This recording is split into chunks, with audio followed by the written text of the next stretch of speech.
Hi everyone, and welcome to the second episode of Warpstorm Weekly, your one-stop spot for all things Warhammer 40k.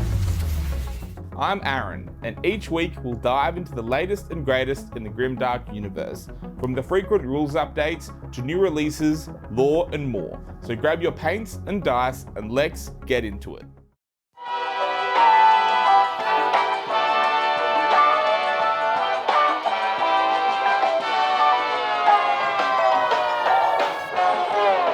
We're barely into 2025 and it's already time for the first big preview show of the year from the Las Vegas Open. I'm sure all of you have seen the major big reveal. After all, we did get Fulgrim on Christmas Day, so they had to drop the Emperor's Children. But before we have a look, let's check out what else dropped for Warhammer 40k.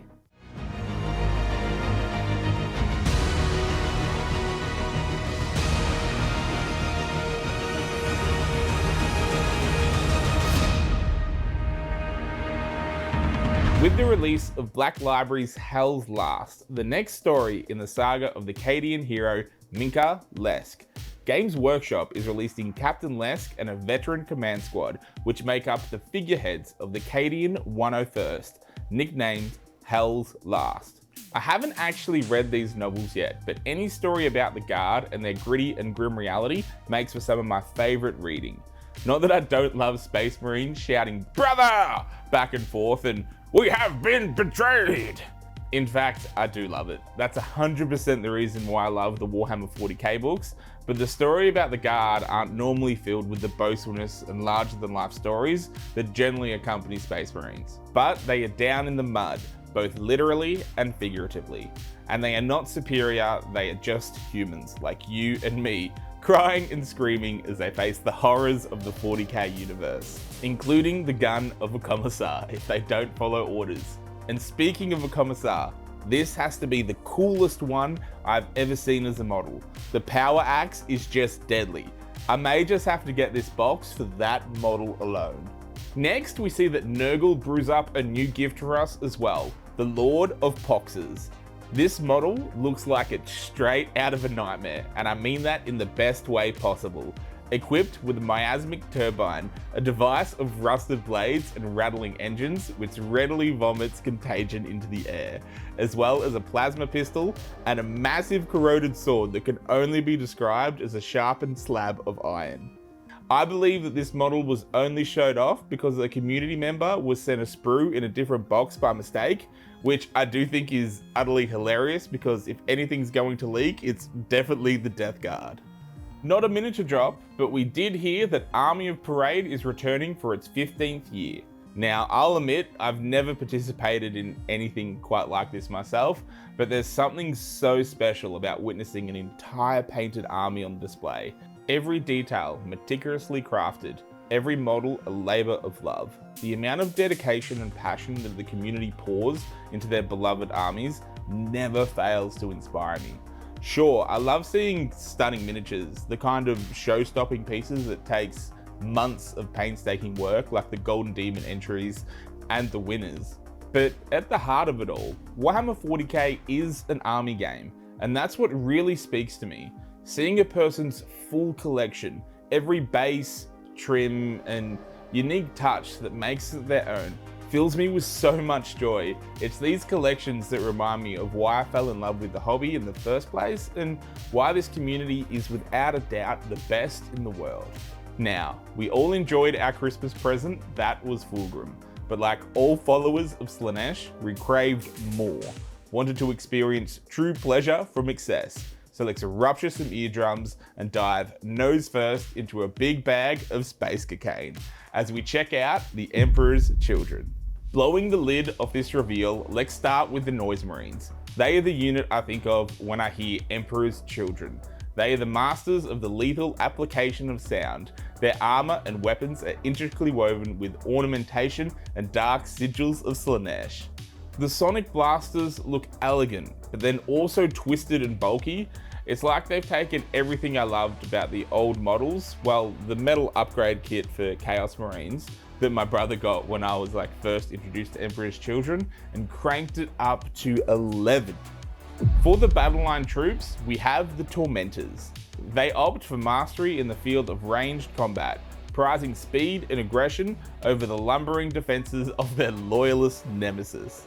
Their highly ornamented bolt guns are supremely deadly in the hands of such skilled warriors, and even their endless hunt for ever greater battle sensations don't curb their usefulness as objective capturing troops.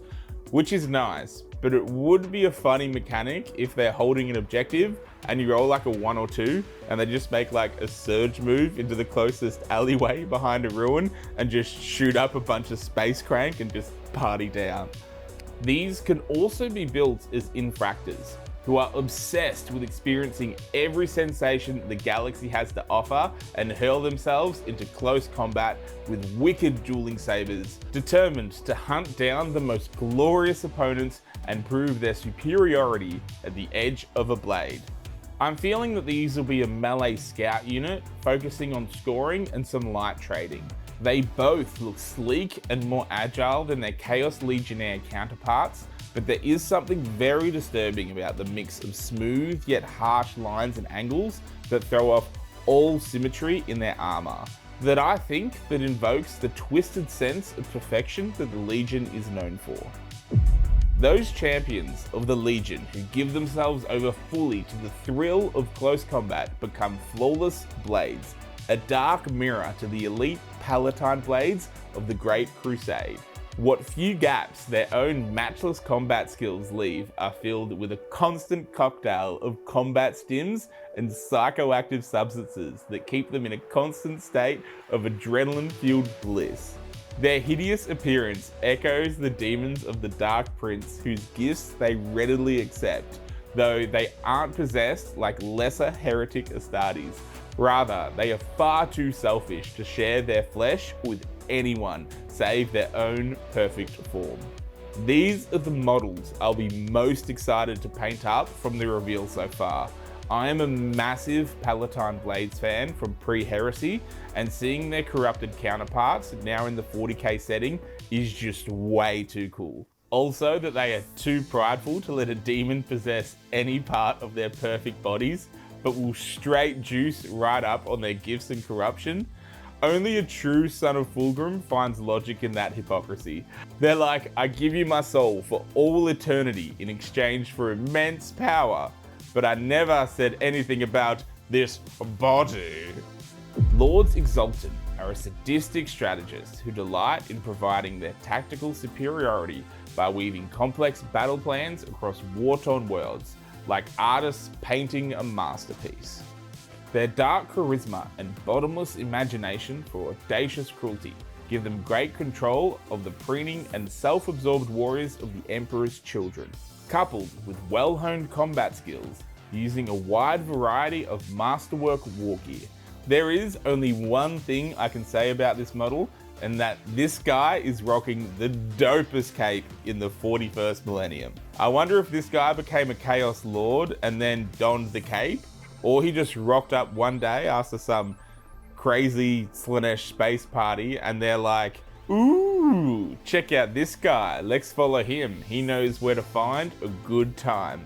And that's 100% how the Emperor's Children command structure works. Please prove me wrong. Other commanders immense themselves in the rapturous acoustic devastation of sonic weaponry, guiding choirs of noise marines as one of the Lord's cacophonists. Where the Lords Exalted fight with their swords and mind, Lord Cacophonist expertly orchestrated overwhelming triad of sonic destruction, so loud it manifests strange eldritch phenomena, quaking the very souls of their enemies. Apparently, this guy will be giving Noise Marines sustained hits when he joins a squad, which is very fitting for a giant amplifier. I love that also with the Noise Marines, they have their massive hooves for boots to like really dig in the ground for stability, for like blasting out all this noise. There is one more character left in this reveal, and of course, we all know who it is. Everybody's least favorite Emperor's child, Lucius, the eternal loser. When the Emperor's children are spoken of in hushed whispers across the galaxy, one name above all strikes fear into the hearts of the sternest soldiers. a seemingly unkillable warrior whose immense skill as a duelist are eclipsed only by the extent of his boundless ego. He is Lucius the Eternal. Now, I actually don't hate this model at all. I think it looks fantastic. Plus, I love seeing the legendary layer blade in all of its glory. I can definitely see why Fulgrim picked it up in the first place. That thing looks mighty fine and perfectly at home amongst the Emperor's children. Though the thing I'm keen on the most with Lucius is what his rules are going to be. Obviously, he'll be a monster in close combat, but I wonder if his curse will play any effect on the rules. That is, if someone kills him and takes pride in that kill, they turn into him, which is super broken. So I think they might just give him a resurrection mechanic. So like roll a dice on a 4+, you pick him back up and he will have a number of wounds left. Overall, I think the new Emperor's Children release are a stunning celebration of excess, decadence, and pure chaos. From the electrifying noise marines to the twisted perfection of the flawless blades, and everything in between. These models embody the essence of Slaanesh, pushing the boundaries of design and hopefully gameplay. They've also got me more excited than ever to see some pink party buses back on the tabletop. Now that isn't all. Since I've last spoken to you guys, I did get a little bit of hobbying done over the holiday break. These are a few test models I've been working on for an upcoming video, so let's have a peek at what will be coming soon.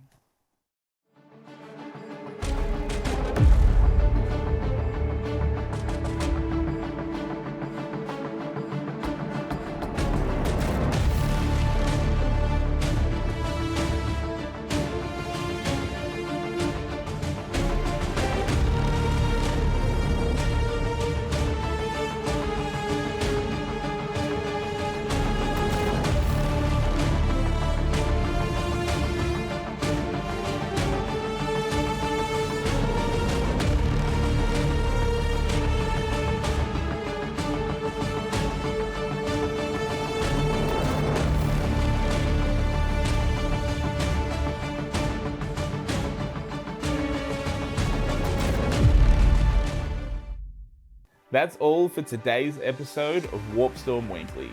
I hope you've all enjoyed this video. Let me know your thoughts in the comments.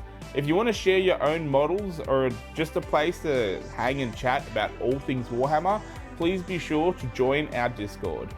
Don't forget to like, subscribe, and hit all that notification jazz so you never miss an update. To the community of painters, players, and lore masters, thank you so much for joining me today. Your enthusiasm and support fuel this channel, and our shared passion for the grimdark, that is Warhammer 40k. Until our next adventures across the warp, I'll see you War Masters next time.